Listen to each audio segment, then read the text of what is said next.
तो hello student, welcome to this video. यहाँ पे हम देखने वाले हैं कक्षा 9वीं के छात्रों के लिए यहाँ पे साइंस विषय के लिए आपकी वार्षिक परीक्षा के लिए यहाँ पे सभी स्टूडेंट्स के लिए हम लेकर के आ चुके हैं प्रश्न पत्र। तो चलिए स्टार्ट करते हैं। सभी क्वेश्चन के आंसर आपको याद कर लेने हैं। यहाँ पे सही विकल्प स्टार्ट होते हैं, आपके 8 अंकीय सही विकल्प रहेंगे स्टार्टिंग से।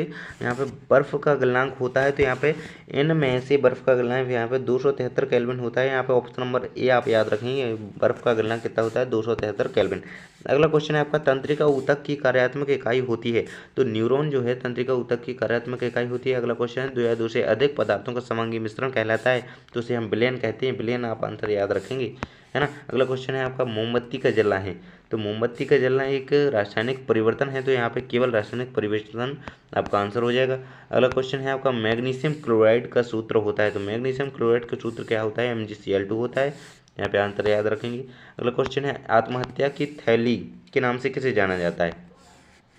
तो सुसाइड बैग के नाम से लाइसोसोम को जाना जाता है। ऑप्शन नंबर बी आपका सही आंसर होता है, आत्महत्या की थैली या सुसाइड बैग लाइसोसोम। अगला क्वेश्चन है, वेग का एसआई मात्रक होता है। वेग का एसआई मात्रक होता है मीटर प्रति सेकेंड, है ना। ऑप्शन नंबर ए बिल्कुल सही आंसर हो जाता है आपका। अगला क्वेश्चन है आपका, कोशिका के खोजकर्ता हैं। तो कोशिका के खोजकर्ता रॉबर्ट हॉक हैं। उन्होंने सन 1665 में कोशिका की खोज करी थी, तो यहाँ पे आंसर याद रखेंगे, है ना। अब देख लेते हैं प्रश्न क्रमांक 2। तो यहाँ पे 8 आपके सही विकल्प के बाद 8 आपके रिक्त स्थान रहेंगे। तो पहला क्वेश्चन है, किसी वस्तु का खाली स्थान द्रव्यमान तथा गुरुत्वीय त्वरण के गुणनफल के बराबर होता है। तो यहाँ पे आंसर भरना है आपको भार। पहले वाले ऑप्शन का यहाँ पे आंसर रहेगा आपका भार, है ना। तो इस प्रकार से आप आंसर भरते जाएंगे। अगला है आपका, कार्य करने की क्षमता को ऊर्जा कहते हैं। तो यहाँ पे ऊर्जा आपको आंसर लिख लेना है, कार्य करने की क्षमता को ऊर्जा कहा जाता है। अगला क्वेश्चन है आपका, हमारे शरीर में गति के लिए उत्तरदायी ऊतक है। तो गति के लिए जो ऊतक होता है हमारे शरीर में, पेशीय ऊतक होता है। आपको पेशीय आंसर याद रखना है। अगला क्वेश्चन आपका कह रहा है, अगला क्वेश्चन है आपका, हम जीवन की मूलभूत इकाई होती है। तो यहाँ पे कोशिका जो है वो जीवन की मूलभूत इकाई होती है, आपका पार्ट ही है। तो कोशिका यहाँ पे आपका आंसर हो जाता है इस वाले ऑप्शन का, है ना, इस वाले क्वेश्चन का। अगला क्वेश्चन आपका, सोडियम का प्रतीक है। तो सोडियम का प्रतीक क्या होता है, Na होता है। तो यहाँ पे Na आपको आंसर याद रखना है। अगला क्वेश्चन इसके बाद आपका, टेंडल प्रभाव खाली स्थान विलयन द्वारा प्रदर्शित किया जाता है। तो टेंडल प्रभाव कोलॉइडी विलयन द्वारा प्रदर्शित किया जाता है। यहाँ पे कोलॉइडी विलयन आप आंसर याद रखेंगे। अगला क्वेश्चन है आपका, पौधों की पत्तियों में पाई जाने वाली छिद्र जिनसे गैसों का आदान प्रदान होता है कहलाती हैं। तो वो रंध्र कहलाती हैं। यहाँ पे आपको आंसर रंध्र आंसर भरना है। किस प्रकार से लिखेंगे मैं आपको बता देता हूँ। आप इस प्रकार से रंध्र लिखेंगे। उन्हें छिद्र छिद्र का ही दूसरा रूप रंध्र होता है, लेकिन उन्हें रंध्र कहते हैं साइंस की भाषा में। अगला क्वेश्चन है आपका, यहाँ पे 1 किलोग्राम भार बराबर 1 न्यूटन होता है। तो एक आंसर आपको यहाँ पे इस प्रकार से लिख लेना है, 1 न्यूटन होता है 1 किलोग्राम भार बराबर।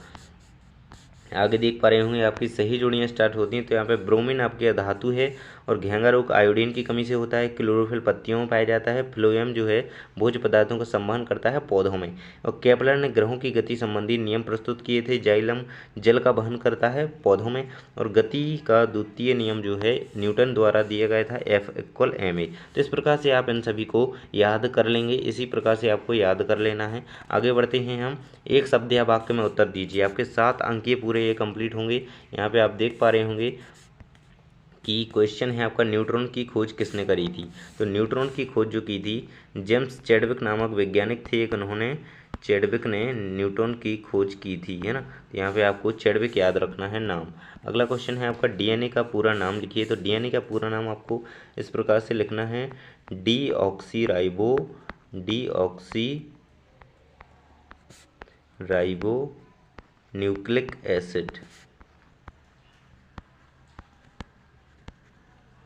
न्यूक्लिक एसिड, इस प्रकार से आपको डीएनए का फुल फॉर्म याद रखना है। अगले क्वेश्चन में पूछा गया है, ये थर्ड वाला, कोशिका सिद्धांत किसने दिया।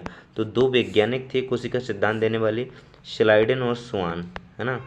स्लाइडेन व स्वान, इन दोनों का नाम आपको याद रखना है। इन दोनों वैज्ञानिकों ने कोशिका सिद्धांत प्रस्तुत किया था। अगला क्वेश्चन है, स्थिर अनुपात का नियम प्रस्तुत किसने किया। तो यहाँ पे लेबोजिए ने आपका स्थिर अनुपात का नियम दिया था।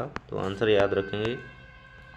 त्वरण का एसआई मात्रक होता है। तो त्वरण का जो एसआई मात्रक होता है मीटर प्रति सेकंड स्क्वायर होता है, मीटर प्रति सेकंड स्क्वायर, है ना। किसी वस्तु की गतिज ऊर्जा के लिए व्यंजक क्या है? तो यहाँ पे काइनेटिक एनर्जी के लिए व्यंजक पूछ रहा है, तो 1/2 mv² आपका यहाँ पे आंसर हो जाता है। ये गतिज ऊर्जा का व्यंजक है। आपको इस वाले क्वेश्चन का आंसर लिखना है लास्ट वाले का, है ना। लास्ट में 6 है। अभी एक और आपका क्वेश्चन रह गया है। दाब का मात्रक क्या है? अगला क्वेश्चन है आपका, दाब का मात्रक क्या है? तो दाब का जो मात्रक होता है वो पास्कल होता है। आपको याद रखना है, पास्कल यहाँ पे लिखा हुआ है ना। तो इसे PA से प्रदर्शित करते हैं पास्कल को। अगला क्वेश्चन है आपका, गुप्त ऊष्मा किसे कहते हैं? 5th नंबर का क्वेश्चन है, गुप्त ऊष्मा किसे कहा जाता है? तो सभी क्वेश्चन के आंसर यदि आपको चाहिए तो चैनल पर वीडियो अपलोड है, जा करके देख लीजिए। मैं आपको इसमें क्वेश्चन बता देता हूँ सभी। तत्व व यौगिक में अंतर लिखिए, टिंडल प्रभाव क्या है, रदरफोर्ड के परमाणु मॉडल की 2 कमियाँ लिखिए, समस्थानक संभारक में अंतर, रक्त के 2 कार्य लिखिए, है ना। इस प्रकार से आप सभी क्वेश्चन के आंसर उस वीडियो में जाकर के देख सकते हैं। थैंक्स फॉर वॉचिंग, मिलते हैं अगली वीडियो में।